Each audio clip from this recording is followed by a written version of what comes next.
বিয়ের ৩ মাস পর আমার স্বামী নিশান আমাকে রেখে ইতালি চলে গিয়েছিল। দীর্ঘ ৮ মাস পর আজ দেশে ফিরছে সে। বছর পর বছর দেশে আসা ওর কাছে স্বাভাবিক বিষয়, তবে এবার সবকিছু গুছিয়ে নিয়েছে। আমি আর আমাদের অনাগত সন্তান একসাথে ৩ জন পাড়ি দেব ইতালিতে। বাচ্চা এখনো হয়নি, মাতৃগর্ভে আছে। আমি ৮ মাসের প্রেগনেন্ট। সামনের মাসে ডেলিভারির তারিখ। ডাক্তার সম্পূর্ণ বেড রেস্ট দিয়েছেন বলে এখন বাপের বাড়িতে আছি। তাছাড়া নতুন বিয়ে, স্বামী বিদেশে। নতুন অবস্থায় তাকে ছাড়া শ্বশুর বাড়িতে থাকাটা খালি খালি লাগে, তাই বাবার বাড়িতে থাকাটাই স্বস্তিদায়ক মনে হয়েছে। তার আসার খবর শুনে গতকালই শ্বশুর বাড়ি যেতে চেয়েছিলাম, সে বাধা দিল, বলল রিস্ক নেওয়ার কি দরকার, শুধু 1 রাত বাড়িতে কাটাবো, তারপরেই তোমার কাছে চলে আসবো, ওখানেই বেশি সময় থাকবো। সে যতই বলুক, আমার এই ছটফটানিটা সে টের পাচ্ছে না। শুধু আমি জানি আমার ভেতরে কি চলছে। আমি 1 রাতও অপেক্ষা করতে পারছি না। তাকে কাছে পেতে চাই, জড়িয়ে ধরতে চাই। সে আমার শহরে আছে, অথচ আমার পাশে নেই। এই ভাবনায় মনটা আরো ধুকপুক করতে লাগলো। চোখ বন্ধ করে গভীর শ্বাস নিয়ে নিজেকে শান্ত করার চেষ্টা করলাম। না, চোখ বন্ধ করলেও চোখের সামনে ভেসে উঠছে ওর সঙ্গে কাটানো মুহূর্তগুলো। প্রথম কাছে আসা, শরীর কাঁপা, স্পর্শ করা, হাত ধরা, আরো কত কি। আপনা আপনি লজ্জায় মুখে এক চিলতে হাসি ফুটলো। মিটি মিটি হাসতে লাগলাম।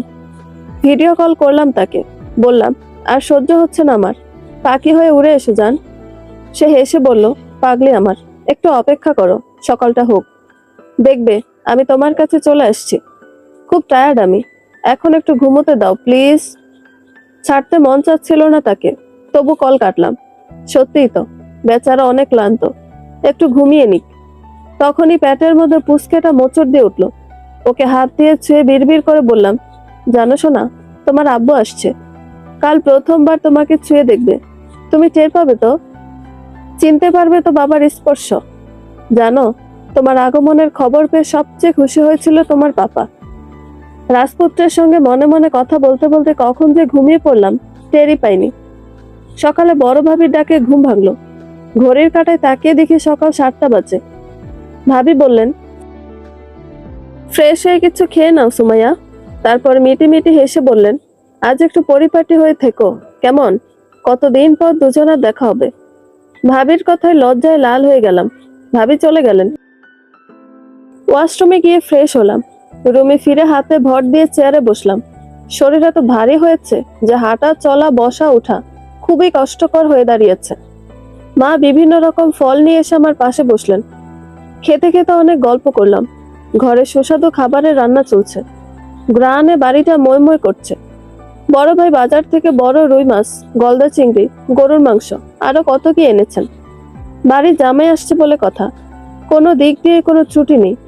আমার তো কোনো কাজ নেই, বসে বসে ফোন টিপছি আর ওর কথা ভাবছি। সকাল থেকে বহুবার ফোন চেক করেছি, অথচ ওর কোনো কল পেলাম না।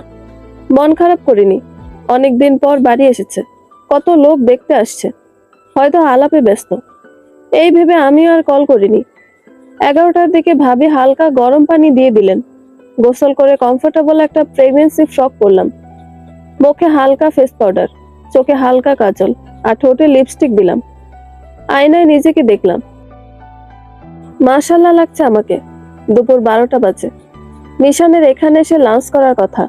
আমার বাড়ি থেকে তার বাড়ির দূরত্ব 3 ঘন্টা। এখন নিশ্চয়ই সে গাড়িতে। কল করলাম, কয়েকবার রিং হওয়ার পরেও রিসিভ হলো না। শাশুড়ি মায়ের কাছে কল করে জানলাম সে 11টায় বাড়ি থেকে বের হয়েছে আমাদের বাড়ি আসার জন্য। তার অপেক্ষা করতে লাগলাম আমি সহ ঘরের সবাই। অপেক্ষা করতে করতে 2টা পার হয়ে গেল। নিশান এখনো আসেনি। কল করছে একাধারে সবাই, কিন্তু সুইচ অফ। আমার মুখ নিভে গেল। দুনিয়ায় যত রকমের বিপদ আপদ আছে সব একে একে মনে পড়তে লাগলো। আমার বেহাল অবস্থা দেখে মা আমাকে ধরে বসালেন, বোঝালেন রাস্তাঘাটে কত ঝামেলা হয়, জ্যাম থাকে, সময়ও যায় মাঝে মধ্যে। টেনশনের কিছু নাই, তোর শাশুড়ি তো বলেছে চলে আসবে, দেখিস। না, মায়ের কথা ঠিক হয়নি। সন্ধ্যা পেরিয়ে আসার সময় হতে গেল, তার খোঁজ নেই এখনো। শ্বশুর বাড়ি আর আমার বাবার বাড়ির সবাই যোগাযোগ করার চেষ্টা করছে, কিন্তু কেউ পারছে না। অবশেষে আমার দুই ভাই থানায় গেলেন। আমার দেবর, শ্বশুর সহ ওখানের অনেক লোক সবাই এক হয়ে সবাই মিলে থানায় জিডি করলেন। আমার আপন চাচা সেনাবাহিনীর উচ্চ পদে আছেন। তিনি তার পরিচিত পুলিশ অফিসারদের দিয়ে শহরের বিভিন্ন জায়গায় চেকপোস্ট বসিয়েছেন। আমি নামাজ পড়লাম, জায়নামাজে বসে কাঁদতেই আছি। কেঁদে কেঁদে দোয়া করছি, আল্লাহ আমার স্বামীকে সকল ধরনের বিপদ থেকে রক্ষা করো। সে যেখানেই থাক তাকে সুস্থভাবে আমার কাছে ফিরিয়ে দাও। এমনিতে প্রেগনেন্ট, তার উপর মনের মধ্যে যে কি যাচ্ছে তা বলার মতো নয়। সবাই ঘিরে বসে পজিটিভ বোঝাচ্ছে আমাকে, টেনশন না করতে বলছে, কারণ বেশি টেনশন করলে বাচ্চার ক্ষতি হবে। আমি চাচ্ছি কান্না যেন থামে, তবুও চোখের পানি অনবরত পড়তেই আছে। কাঁদতে কাঁদতে একদম নেতিয়ে পড়েছি, প্রেশার হাই হয়ে গেছে। ডাক্তারকে কল করে নিয়ে আসছিল ভাবি। ডাক্তার ওষুধ দিয়েছে, ঘুমাতে বলেছে, কিন্তু আমি সন্ধ্যা থেকে না ঘুমিয়ে আছি। ঘুম না আসলে জোর করে তো ঘুমাতে পারবো না। আমার স্বামী হুট করে উধাও। এত কিছুর মাঝে ঘুম পালিয়ে যাওয়ারই কথা। অপেক্ষা করতে করতে সময় যেতে থাকে। ভাইয়েরা এখনো কেউ বাড়ি ফেরেনি। এদিকে ভোর 4টা বাজে। মা সজাগ ছিলেন এতক্ষণ। একটু আগে ওনার চোখ লেগে গেছে। ছোট বোনও পাশে ঘুমাচ্ছে, শুধু ভাবি সজাগ, চুপচাপ শুয়ে আছেন। ভাবিকে বললাম, আরেকবার কল দাও ভাবি, দেখো ভাইয়া কি বলেন, কোনো খবর পাওয়া গেল নাকি। ভাবি কল করলেন, ভাইয়া কি বলছে জানি না। ভাবি উঠে বাইরে গেলেন। ভাবির চলে যাওয়া দেখে আমার মনে কু ডাকছে, সন্দেহ লাগছে। আমি ধীরে ধীরে খাট থেকে নামলাম, দরজার পাশে পর্দার আড়ালে গিয়ে দাঁড়ালাম। ভাবি কথা বলছেন আস্তে আস্তে, আমি কিছু বুঝতে পারলাম না। তখনই প্রস্তাবের ব্যাগ পেল প্রচুর। ওয়াশরুমে ঢুকলাম, তখনই মা ডাকলেন, সুমাইয়া তুই কই? জবাব দিলাম, মা আমি ওয়াশরুমে আছি। মিনিট দুয়েক পর বের হয়ে দেখি মা রুমে নেই। বারান্দায় বের হলাম, দেখি ভাবি আর মা অন্য রুমে ফিস ফিস করে কথা বলছেন। তাদের এইসব লুকোচুরি দেখি আমার ভয় বাড়ছে। কি এমন কথা তারা এরকম আমাকে এড়িয়ে গিয়ে বলছে? শুনতেই হবে আমার। আমি চুপ পায়ে হেঁটে পর্দার আড়ালে গিয়ে দাঁড়ালাম। স্পষ্ট শুনতে পেলাম ভাবি বলছে, সুমাইয়ের এই অবস্থা, যদি সে শুনে নিশান তাকে ঠকিয়ে অন্য একটা মেয়েকে নিয়ে পালিয়ে গেছে, তার অবস্থা কি হবে মা, বুঝতে পারছেন? কথাটা শুনে আমার শরীর ভূমিকম্পের মতো এক ঝাঁকুনিতে কেঁপে উঠল।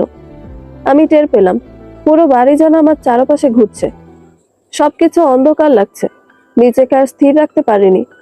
আল্লাহ গো বলে মাথা ঘুরে পড়ে গেলাম সেই জায়গায়। মাথা ঝিনঝিন করছে, চোখ বন্ধ থাকা অবস্থায় ব্যথা অনুভব করলাম পুরো শরীরে। চোখ খুলতে গেলে কষ্ট হলো, তবু আস্তে আস্তে বন্ধ চোখ খুললাম। নিজেকে অচেনা একটা জায়গায় দেখে চমকালাম। চারদিকে চোখ ঘুরিয়ে বুঝলাম আমি হাসপাতালে। চট করে মনে পড়তে লাগলো রাতের ঘটনা। কলিজা কাঁপতে শুরু করলো। ধরফর করে ওঠার চেষ্টা করে ব্যথা পেলাম। স্যালাইন লাগানো হাতে, পেটে হাত দিয়ে আমার আত্মা শুকিয়ে গেল। পেটে আমার মানিক নেই, পেট খালি। জোরে কান্না করে দিলাম। ঠিক তখনই নার্স আসলো রুমে। জিজ্ঞেস করলাম, আমার মা কই, আমার বেবি কই? নার্স বলল, আপনি কেবিনে আছেন, আপনার বাড়ির সবাই আছে এখানে। আর আমার বাচ্চা? পেট খালি কেন আমার? নার্স চুপ থাকলো। আমি হ্যাঁচকা টান দিয়ে স্যালাইনের সুচ খুলে উঠলাম। নার্স শক্ত করে আমাকে ধরে রাখার চেষ্টা করেও পারল না। চেঁচিয়ে উঠল, রোগীর লোক কই, পড়ে যাবেন তো উনি। আমি চিৎকার করলাম,